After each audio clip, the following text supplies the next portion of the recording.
নমস্কার সবাইকে, ববিতাজ রসইতে সবাইকে স্বাগতম জানাই। এই রুটিটা দেখে কি মনে হচ্ছে এমনি রুটি? না না, এটা কিন্তু একদম স্পেশাল ওটসের রুটি। চলো রেসিপিটা শুরু করি। প্রথমে আমি এখানে ওটস নিয়েছি, 7টার মতন রুটি হতে পারে। এবার ওটসটাকে শুকনো পাত্রে ভালো করে পাউডার করে নেব। ব্লেন্ডার বা মিক্সিতে হলে খুব সহজে হয়ে যাবে। পাউডার হয়ে গেলে একটা ছাঁকনিতে নিয়ে ভালো করে ছেঁকে নেব, যেন কোনো বড় দানা না থাকে। যদি কোনো বড় দানা থাকে সেটুকু আমি আলাদা করে রেখে দিলাম। এবারে ডো বানিয়ে নেওয়ার পালা। একটা ফ্রাইং প্যানে জল দিয়ে দিলাম। জলটা যখন খুব ভালো গরম হয়ে আসবে তখন আমি এখানে লবণ দিয়ে দেবো। তোমরা চাইলে 1 চামচ ঘি দিতে পারো, তাহলে কিন্তু আরও বেশি সফট হয়।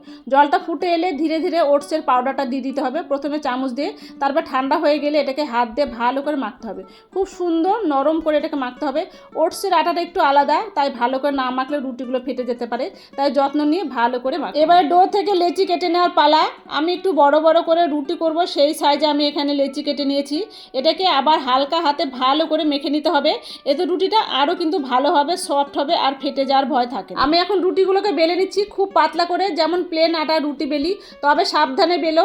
অনেকের ওটসের রুটি কিন্তু আবার ফেটে যায়, তবে আমি যেমন করে বললাম তোমরা যদি সেইভাবে করতে পারো এতটুকু ফাটবে না। এই দেখে নাও আমার রুটিটা কত পাতলা হয়েছে, আর চারিধারে এতটুকু ফাটেনি। রুটিগুলো এবার ভেজে নিব। ওটসের রুটি ভালো ফোলার একটা টিপস, গ্যাস অন করে ফ্রাইং প্যান দিয়ে একটু গরম হতেই রুটিটা দিতে হবে।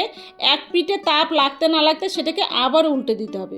অন্যদিকে যখন দেখবে একটু একটু ফুলতে শুরু করেছে, ঠিক তখনই এটাকে উল্টে দিতে হবে। এবার খুন্তির সাহায্যে চেপে চেপে রুটিগুলো ফুলে নিতে হবে। ব্যাস, আর কোনো কিছু করতে হবে না। আমি আরও কয়েকটা ভেজে দেখাচ্ছি, দেখো কত সুন্দর ফুলে যাচ্ছে। রুটিগুলো এত সুন্দর ফুলছে যে বোঝাই যাচ্ছে না এটা ওটসের রুটি। আমি তো এইভাবে ওটসের রুটি বানাই, একদম নরম, হালকা আর স্বাস্থ্যকর।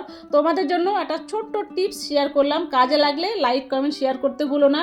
যারা ফেসবুকে আছো তারা আমার পেজটাকে ফলো করো, আর যারা ইউটিউব থেকে দেখছো ববিতাজ রসই চ্যানেলটাকে সাবস্ক্রাইব করে পাশে রাখা বেল আইকনটি বাজিয়ে দিও, নতুন নতুন রেসিপি সবার আগে। তোমাদের ভালোবাসা আর ফিডব্যাক আমার কাছে শুধু একটা কমেন্ট আর রিয়াকশান না, ওটাই আমার অনুপ্রেরণা, ওটাই আমার প্রতিদিনের নতুন কিছু করার শক্তি।